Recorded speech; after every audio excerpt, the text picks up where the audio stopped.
ওম শান্তি। আজকের তারিখ হলো 16ই মে 2025। প্রাত মুরলী ওম শান্তি বাপ দাদা মধুবন। আজকের মুরলীতে বাবা বলেছেন, মিষ্টি বাচ্চারা, তোমাদের লাভ একমাত্র বাবার সাথে, কেননা তোমরা অসীম জগতের অবিনাশী উত্তরাধিকার পাও। তোমরা ভালোবেসে বলো আমার বাবা। তো বাবা বলেছেন, তোমাদের লাভ একমাত্র বাবার সাথে, কেননা তোমরা অসীম জগতের অবিনাশী উত্তরাধিকার পাও। তোমরা ভালোবেসে বলো আমার বাবা। প্রশ্ন, কোনো দেহধারী মানুষের বাবা বলছেন যে কোনো দেহধারী মানুষের বাণীর তুলনায় বাবার সঙ্গে করা যায় না কেন? কোনো দেহধারী মানুষের বাণীর তুলনায় বাবার সঙ্গে করা যায় না কেন? উত্তর, কেননা বাবার এক একটি বাণী হলো মহাবাক্য। তো শিব বাবার এক একটা বাণী মহাবাক্য। এই মহাবাক্য যে শ্রবণ করে সে মহান অর্থাৎ পুরুষোত্তম হয়ে যায়। বাবার মহাবাক্য সুন্দর ফুল বানিয়ে দেয়। মানুষের বাক্য তো মহাবাক্য নয়, এতে তো মানুষ আরও নিচে নেমে এসেছে। গীত বলেছেন, এই দুনিয়া বদলে যাক। ওম শান্তি। এই গানের প্রথম লাইনের কিছু অর্থ রয়েছে, বাকি সম্পূর্ণ গীত কোনো কাজের নয়। গীতাতে যেমন ভগবান উবাচ মন্মনা ভব মধ্যাজি ভব, এই শব্দগুলো সঠিক। একে বলা হয় কাটাতে যতটুকু নুন দেওয়া হয়। এখন ভগবান কাকে বলা হয় তা তো বাচ্চারা খুব ভালোভাবেই জেনে গেছে। ভগবান শিব বাবাকে বলা হয়। শিব বাবা এসেই শিবালয় রচনা করেন। তিনি কোথায় আসেন? এই বিশালয়ে তিনি নিজে এসে বলেন যে হে মিষ্টি মিষ্টি অতি প্রিয় হারানিধি আত্মারূপী বাচ্চারা, এ কথা তো আত্মাই শোনে, তাই না? তোমরা জানো যে আমরা আত্মারা হলাম অবিনাশী, এই দেহ হলো বিনাশী। আমরা আত্মারা এখন পরমপিতা পরমাত্মার কাছ থেকে মহাবাক্য শ্রবণ করছি। মহাবাক্য হলো এক পরমপিতা পরমাত্মাই, যা আমাদের মহান পুরুষ অর্থাৎ পুরুষোত্তম বানায়। বাকি যেসব মহাত্মা গুরু ইত্যাদি আছে তাদের বাক্যকে মহাবাক্য বলা যাবে না। শিবহম যে বলা হয় তাও সঠিক শব্দ নয়। তোমরা এখন বাবার কাছ থেকে মহাবাক্য শ্রবণ করে ফুলে পরিণত হও। কাঁটা আর ফুলের মধ্যে কত তফাৎ বাচ্চারা তোমরা এখন জানো যে আমাদের কোনো মানুষ শোনায় না। এনার উপর শিব বাবার বিরাজমান আছেন, ইনিও আত্মা, কিন্তু ওনাকে বলা হয় পরমাত্মা। পতির আত্মারা এখন বলছে যে হে পরম আত্মা, তুমি এসে আমাদের পবিত্র করো। তিনি হলেন ওই পরম পিতা পরম বানান যিনি। তোমরা পুরুষোত্তম অর্থাৎ সব পুরুষের থেকে উত্তম পুরুষ হও, তারা হলো দেবতা। পরমপিতা শব্দটি অত্যন্ত মিষ্টি, সর্বব্যাপী বলে দিলে সেই মিষ্টি ভাব আসে না। তোমাদের মধ্যেও খুবই অল্পই আছে যারা ভালোবেসে অন্তরে বাবাকে স্মরণ করে জাগতিক দুনিয়ায় নারী পুরুষ স্থূলভাবে একে অপরকে স্মরণ করে। এ হলো আত্মাদের পরমাত্মাকে অত্যন্ত ভালোবেসে স্মরণ করা। ভক্তিমার্গে এত ভালোবেসে পুজো করতে পারে না। এই প্রথম সেখানে থাকে না, বলছে এই প্রেম সেখানে থাকে না। তারা বাবাকে জানেই না, তাহলে এই প্রেম কিভাবে হবে? বাচ্চারা, এখন তোমাদের বাবার প্রতি অত্যন্ত ভালোবাসা রয়েছে।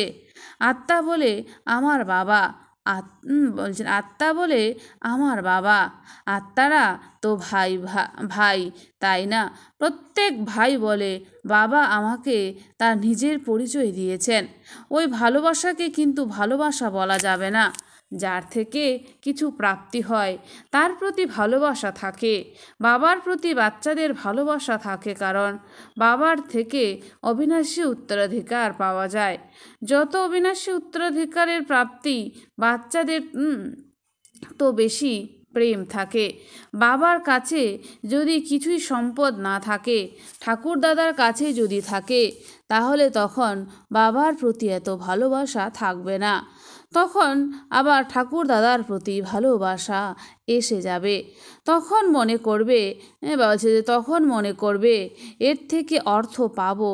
এখন ইনি তো হলেন অসীম জগতের পিতা। বাচ্চারা, তোমরা জানো যে বাবা আমাদের পড়ান। এ তো খুবই খুশির কথা। ভগবান হলেন আমাদের বাবা। যে রচয়িতা বাবাকে কেউই জানে না।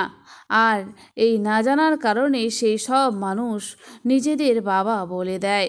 বাচ্চাদের যেমন তোমরা জিজ্ঞেস করো তোমার বাবাকে, অবশেষে হয়তো বলে দেয় আমি। অবশেষে হয়তো কি বলে দেয় যে আমি। তোমরা এখন জানো যে ওইসব বাবাদেরও অবশ্যই বাবা আছে। আমরা এখন যে অসীম জগতের পিতাকে পেয়েছি তার কোনো বাবা নেই। ইনি হলেন উঁচুর থেকে উঁচু, সর্বোচ্চ। বাচ্চাদের অন্তরে তাই খুশি থাকা উচিত। জাগতিক যাত্রায় যখন যায় তখন এত খুশি থাকবে না, কেননা সেখানে প্রাপ্তি কিছুই নেই। সেখানে কেবল দর্শন করতে যায়। সেখানে তারা মানুষ কী করতে যায়? দর্শন করতে যায়। ফকটিয়ায় কত ধাক্কা খায় সেখানে। এক তো তারা মাথা ঠোকে সেখানে, দ্বিতীয় তাদের সর্ব অর্থ খরচ হয়ে যায়। তারা অর্থ অনেকেই খরচ করে, কিন্তু প্রাপ্তি কিছুই নেই। ভক্তি মার্গে যদি প্রাপ্তি হতো তাহলে ভারতবাসী বিত্তবান হয়ে যেত। ওরা এই মন্দির ইত্যাদি তৈরি করাতে কোটি টাকা খরচ করে। তোমাদের এই সোমনাথের মন্দির একটাই ছিল না? সব রাজাদের কাছেই মন্দির ছিল। তোমাদের কত ঐশ্বর্য দিয়েছিলাম। 5000 বছর পূর্বে তোমাদের এই বিশ্বের মালিক বানিয়েছিলাম। এক বাবাই এমন বলতে পারেন। তো এক বাবাই কিন্তু এ কথাটা বলতে পারেন। আজ থেকে 5000 বছর পূর্বে আমি তোমাদের রাজযোগ শিখিয়ে এমন বানিয়েছিলাম।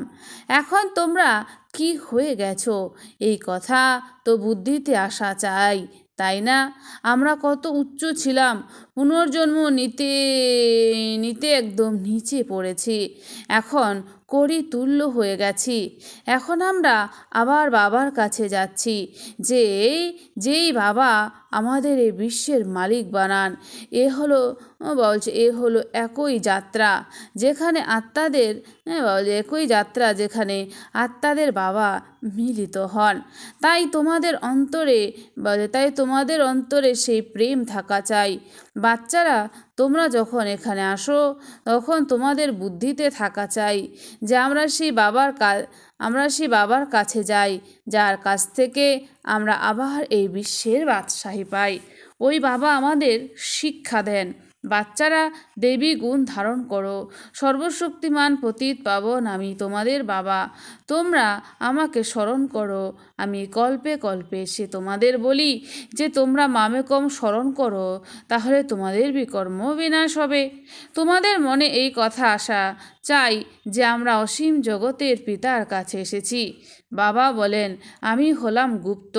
তোমরা মনে করো আমরা শিব বাবার কাছে যাই, ব্রহ্মা দাদার কাছে যাই, যে কম্বাইন আমরা তার সঙ্গে মিলিত হতে যাই, যার দ্বারা আমরা এই বিশ্বের মালিক হই। তোমাদের অন্তরে কত অপার খুশি হওয়া উচিত। মধুবনে আসার জন্য যখন বাড়ি থেকে বের হও তখন অন্তরে খুশিতে গদগদ হওয়া চাই। বাবা আমাদের পড়ানোর জন্য এসেছেন। তিনি আমাদের দেবী গুণ ধারণ করার যুক্তি বলে দেন। ঘর থেকে বের হওয়ার সময় অন্তরে এই খুশি থাকা চাই। কন্যা যখন তার পতির সঙ্গে মিলিত হতে যায় তখন গয়না ইত্যাদি পরে তখন তার মুখ আনন্দে উজ্জ্বল হয়ে যায়। সেই মুখ হাসিতে উজ্জ্বল হয় দুঃখ পাওয়ার জন্য। তোমাদের মুখ উজ্জ্বল হয় চিরকালীন সুখ পাওয়ার জন্য। তাই এমন বাবার কাছে আসার সময় কত খুশি হওয়া উচিত। আমরা এখন অসীম জগতের পিতাকে পেয়েছি। সত্যযুগে যখন যাবে তখন ডিগ্রি কম হয়ে যাবে। তোমরা তো এখন ব্রাহ্মণ ঈশ্বরীয় সন্তান। ভগবান বসে তোমাদের পড়ান। তিনি আমাদের বাবাও, আবার টিচারও। তিনি আমাদের পড়ান, আবার তিনি আমাদের পবিত্র করে সঙ্গে নিয়ে যাবেন। তারা এখন এই ছিছি রাবণ রাজ্য থেকে মুক্ত হয়ে যাব। আমাদের অন্তরে অপার খুশি হওয়া চাই।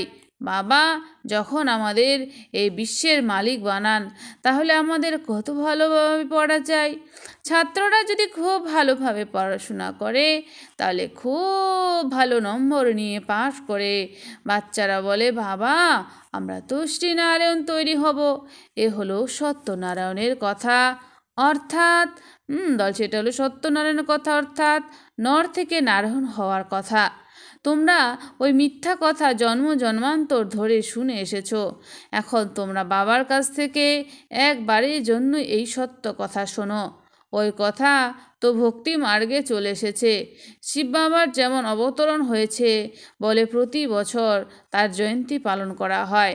তিনি কবে এসেছিলেন, কি করলেন, মানুষ কিছুই জানে না। আচ্ছা, কৃষ্ণের জয়ন্তীও তো পালন করে, তিনিও কবে এলেন, কি করলেন, কিছুই জানে না।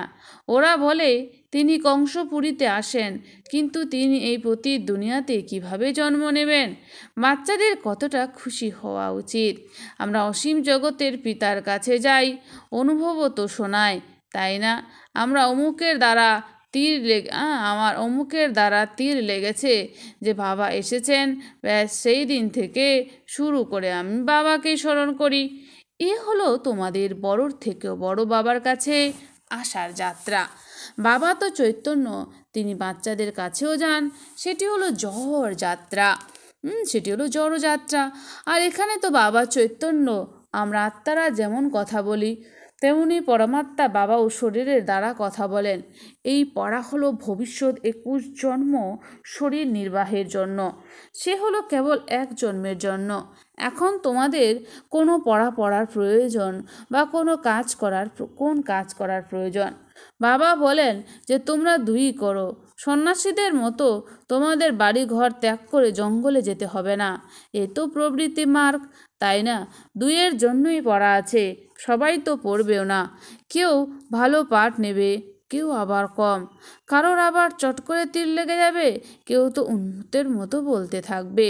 কেউ বলে হ্যাঁ আমরা বোঝার চেষ্টা করব, কেউ আবার বলবে তো একান্তে বোঝার মতো কথা। ব্যাস, আবার তারা হারিয়ে যাবে। কারোর যদি এই জ্ঞানের তীর লাগে, তারা চট করে বুঝতে আসবে। কেউ আবার বলবে আমাদের তো সময় নেই, তাহলে মনে করবে তীর লাগেইনি।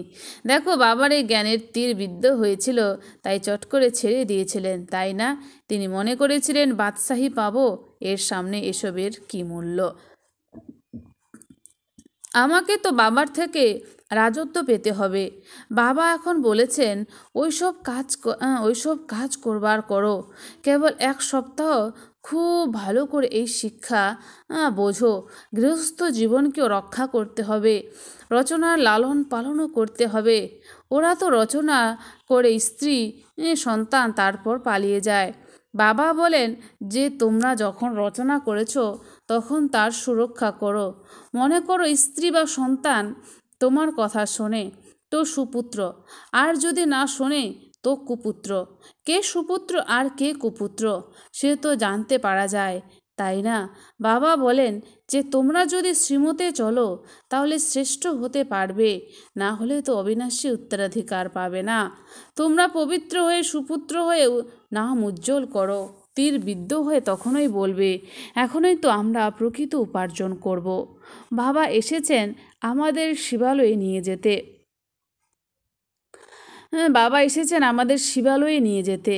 তাই সেই শিবালয়ে যাবার জন্য তো উপযুক্ত হতে হবে। এখানে অনেক পরিশ্রম আছে। তোমরা বলো এখন শিব বাবাকে স্মরণ করো, কেননা মৃত্যু সামনে উপস্থিত, কল্যাণ তো ওদেরও করতে হবে, তাই না? বলো এখন তোমরা স্মরণ করো, তাহলে বিকর্ম বিনাশ হবে। বাচ্চারা তোমাদের দায়িত্ব হলো বাবার ঘর আর শ্বশুর ঘরের উদ্ধার করা। যেহেতু তোমাদের সেখানে ডাকা হয়, তো তোমাদেরও দায়িত্ব হলো তাদের কল্যাণ করা। তোমাদের দয়ালু হওয়া উচিত। তোমাদের পতিত তমপ্রধান মানুষকে শতপ্রধান হওয়ার পথ বলে দিতে হবে। তোমরা জানো যে প্রতিটি জিনিসে অবশ্যই নতুন থেকে পুরনো হয়। নরকে তো সবাই পতিত আত্মা, তাই তো তারা গঙ্গা স্নান করে পবিত্র হতে যায়। তো সবাই পতিত, তাই তারা গঙ্গা স্নান করে পবিত্র হতে যায়। প্রথমে তো বোঝো আমরা পতিত, তাই পবিত্র হতে হবে। বাবা আত্মাদের বলেন, তোমরা যদি আমাকে স্মরণ করো তাহলে তোমাদের পাপ নষ্ট হয়ে যাবে। সাধু সন্ত ইত্যাদি যারাই বলে সবাইকে এই খবর দিয়ে দাও যে বাবা বলেন, তোমরা আমাকে স্মরণ করো। এই যোগ অগ্নির দ্বারা অথবা স্মরণের যাত্রায় তোমাদের খাদ দূর হয়ে যাবে। তোমরা পবিত্র হয়ে আমার কাছে চলে আসবে। আমি তোমাদের সকলকে সঙ্গে করে নিয়ে যাব। বিছে যেমন চলতে থাকে, কোথাও নরম জিনিস দেখলে কামড়ে দেয়, পাথরকে কামড়ে দিয়ে কি করবে? তোমরাও বাবার পরিচয় দাও। বাবা এও বুঝিয়েছেন, আমার ভক্ত কোথায়? শিবের মন্দিরে, কৃষ্ণের মন্দিরে, লক্ষ্মীনারায়ণের মন্দিরে ভক্ত তো আমার ভক্তি করতে থাকে, তারাও তো আমার সন্তান, তাই না? আমরা থেকে রাজ্য ভাগ্য নিয়েছিলাম, এখন পূজ্য থেকে পূজারি হয়ে গেছে। ওরা তো দেবতাদের ভক্ত, তাই না? 1 নম্বর হলো শিবের অব্যভিচারী ভক্তি। এরপর নামতে নামতে এখন তো বহুত পুজো করতে শুরু করেছে। শিবের পূজারীদের বোঝাতে সহজ হবে, এই সমস্ত আত্মাদের বাবা হলেন শিব বাবা। তিনি স্বর্গের উত্তরাধিকার দেন। বাবা এখন বলেছেন, তোমরা আমাকে স্মরণ করো, তাহলেই তোমাদের বিকর্ম বিনাশ হবে। আমি তোমাদের এই খবর জানাই। বাবা এখন বলেন, পতিত পাবন জ্ঞানের সাগর হলাম আমি এখন তোমাদের জ্ঞানও শোনাচ্ছি, পবিত্র হওয়ার জন্য তোমাদের যোগও শেখাচ্ছি। ব্রহ্মাতনের দ্বারা আমি তোমাদের এই খবর দিচ্ছি যে তোমরা আমাকে স্মরণ করো, তোমাদের 84 জন্মকে স্মরণ করো। তোমরা ভক্তদের পাবে মন্দিরে আর পাবে কুম্ভ মেলায়। তো বাবা বলছেন ভক্তদেরকে মন্দিরের কুম্ভ মেলায় পাওয়া যাবে। ওখানে তোমরা তাদের বোঝাতে পারবে যে পতিত পাবন গঙ্গা নাকি পরমাত্মা। বাচ্চাদের তাই এই খুশি থাকা চাই যে আমরা কার কাছে যাই, ইনি কত সাধারণ, কি বড় ভাব দেখাবেন। শিব বাবা কী করেছেন যে বড় মানুষ মনে হবে? সন্ন্যাসীদের গেরুয়া বস্ত্র তো পরেন না। বাবা বলেন যে আমি তো সাধারণ মানুষের শরীর আশ্রয় করি, তোমরাই রায় দাও যে আমি কি করব। এই রথের কি শৃঙ্গার করব? ওরা হুসেনের ঘোড়া বের করে তাকে শৃঙ্গার করায়। ইনি হলেন শিব বাবার রথ। একে ষাঁড় বানিয়ে দিয়েছে। ষাঁড়ের মাথায় গোল গোল শিবের চিত্র দেখানো হয়। এখন শিব বাবা ষাঁড়ের মধ্যে কোথা থেকে আসবেন? মন্দিরে তাহলে ষাঁড় কেন রাখে? শঙ্করের বাহন বলা হয়। সূক্ষ্ম বতনে কি শঙ্করের বাহন থাকে? এই সবই হলো ভক্তিমার্গ, যা এই ড্রামাতে নিহিত রয়েছে। আচ্ছা, মিষ্টি মিষ্টি হারানিদের বাচ্চাদের প্রতি মাতা পিতা বাপদাদার স্মরণে স্নেহ সুমন আর সুপ্রভাত। আত্মাদের পিতা তার আত্মারূপী বাচ্চাদেরকে জানাচ্ছে নমস্কার। আমরা সমস্ত আত্মারূপী বাচ্চারা জানাই মাতা পিতা বাপদাদাকে স্নেহ সুমন আর নমস্কার। ধারণার জন্য মুখ্য সার। 1 নম্বর, নিজের কাছে প্রতিজ্ঞা করতে হবে যে আমরা এখন প্রকৃত উপার্জন করে নিজেকে শিবালয়ে যাওয়ার উপযুক্ত করব। তো বাবা বলছেন যে নিজের কাছে প্রতিজ্ঞা করতে হবে যে আমরা এখন প্রকৃত উপার্জন করে নিজেকে শিবালয়ে যাওয়ার উপযুক্ত করব। সুপুত্র হয়ে শ্রীমতে চলে বাবার নাম উজ্জ্বল করব। 2, দয়ালু হয়ে তমপ্রধান মানুষদের শতপ্রধান বানাতে হবে। দয়ালু হয়ে তমপ্রধান মানুষদের শতপ্রধান বানাতে হবে। সকলের কল্যাণ করতে হবে। মৃত্যুর পূর্বে সবাইকে বাবার কথা স্মরণ করিয়ে দিতে হবে। মৃত্যুর পূর্বে সবাইকে বাবার কথা স্মরণ করিয়ে দিতে হবে। বরদান, প্রত্যেক মনুষ্য আত্মাকে নিজের 3 কালের দর্শন করানো দিব্য দর্পণ ভব। প্রত্যেক মনুষ্য আত্মাকে নিজের 3 কালের দর্শন করানো দিব্য দর্পণ ভব। স্পষ্টীকরণ, তোমরা বাচ্চারা এখন এমন দিব্য দর্পণ হও, যে দর্পণ দ্বারা প্রত্যেক মনুষ্য আত্মা নিজের 3 কালের দর্শন করতে পারে। তো বলছেন যে দর্পণ দ্বারা প্রত্যেক মনুষ্য আত্মা নিজের 3 কালের দর্শন করতে পারে, তারা যেন স্পষ্ট দেখতে পায় যে তারা কি ছিল, এখন কি আছে, আর ভবিষ্যতে কি হবে। যখন জানবে অর্থাৎ অনুভব করবে বা দেখবে যে অনেক জন্মের পিপাসা বা অনেক জন্মের আশা মুক্তিতে যাওয়ার বা স্বর্গে যাওয়ার, তারা অনুভব করবে অনেক জন্মের পিপাসা বা অনেক জন্মের আশা মুক্তিতে যাওয়ার বা স্বর্গে যাওয়ার এখন পূর্ণ হবে, তখন সহজেই বাবার থেকে উত্তরাধিকার নেওয়ার জন্য আকর্ষিত হয়ে যাবে। স্লোগান, এক বল এক ভরসা এই পাঠকে সদা পাক্কা রাখো। এক বল এক ভরসা এই পাঠকে সদা পাক্কা রাখো। তাহলে মাঝ দরিয়ার অর্থাৎ কঠিন পরিস্থিতি থেকে সহজেই বেরিয়ে আসতে পারবে। অব্যক্ত ইশারা। আত্মিক রয়্যালটি আর পিউরিটির পার্সোনালিটি ধারণ করো। আত্মিক রয়্যালটি আর পিউরিটির পার্সোনালিটি ধারণ করো। ওয়ারিস কোয়ালিটি তখন প্রত্যক্ষ হবে যখন তোমরা নিজেদের পিউরিটির রয়্যালটিতে থাকবে। ওয়ারিস কোয়ালিটি তখন প্রত্যক্ষ হবে যখন তোমরা নিজেদের পিউরিটির রয়্যালটিতে থাকবে। কোথাও লৌকিকের কোনো আকর্ষণে যেন চোখ না আটকায়। বলছে কোথাও লৌকিকের কোনো আকর্ষণে যেন চোখ না আটকায়। ওয়ারিস অর্থাৎ অধিকারী। তো যে এখানে সদা অধিকারী স্টেজে থাকে, কখনো মায়ার অধীন হয় না, অধিকারী ভাবের শুভ নেশায় থাকে, এরকম অধিকারী স্টেজে থাকা আত্মারাই সেখানে অধিকারী হয়। আচ্ছা, ওম শান্তি। ধন্যবাদ বাবা আজকের এই সুন্দর মিষ্টি মুরলির জন্য।